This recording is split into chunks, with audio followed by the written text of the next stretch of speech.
Okay, everybody is talking to me about practicing. And what's the deal about practicing? And how much should you practice? So now, obviously, if you're very talented, practicing is very, very important. Now, when I was growing up, I practiced basically 3 hours every day. And a lot of my students feel sometimes, and wrongly so, that if you practice more, it's going to be better. So if you practice 5 hours, it's better. If you practice 8 hours, it's even better. And the answer to this is it's wrong. Don't practice more than 4 to 5 hours. That's a tip I can give you if you're very serious, because afterwards it's not useful anymore.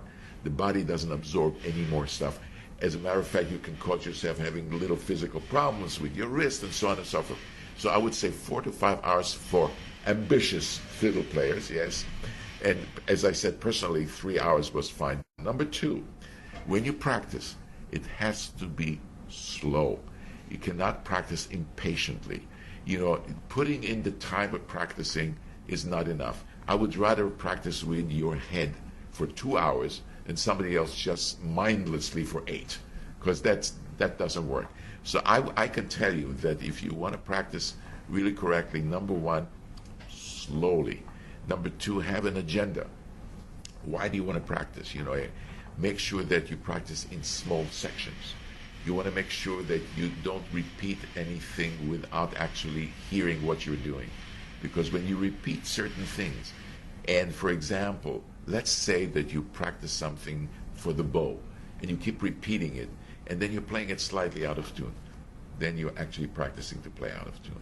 That's why you have to actually really listen very carefully to what you're doing, and so on. So I know that this is very, very general, but at least the important thing is to do it very slowly and to do it in small sections and to have patience.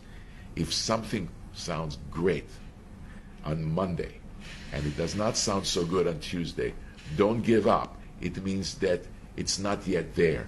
Keep practicing slowly again and again, and by Wednesday it'll be slightly better, and by Thursday it'll be even more better. But patience is very, very important.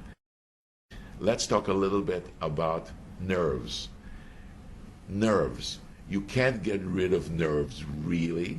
The only thing that you can do about nerves is to be familiar with nerves, so that when you're nervous when you play, then you know actually what happens to you personally. And sometimes you might think that you're going to get nervous and it might not happen. And sometimes you say, oh, I'm never going to get nervous. Tonight I feel so good. And all of a sudden on stage you start to get the jitters. Don't be surprised. Just be familiar with what happens to you. Everybody is individual. Some people stop playing very outwardly. They play very, very inwardly and very privately. But when they get nervous, they're afraid to express themselves. That's one of the things that happens. Some people, their bow shakes. Everybody has a different kind of thing. But as long as you actually remember what happens to you, and just say, oh, I know that. That's what happens to me. I'm going to try and deal with it. That's one way of dealing with nerves. Not so much getting rid of nerves, but dealing with nerves.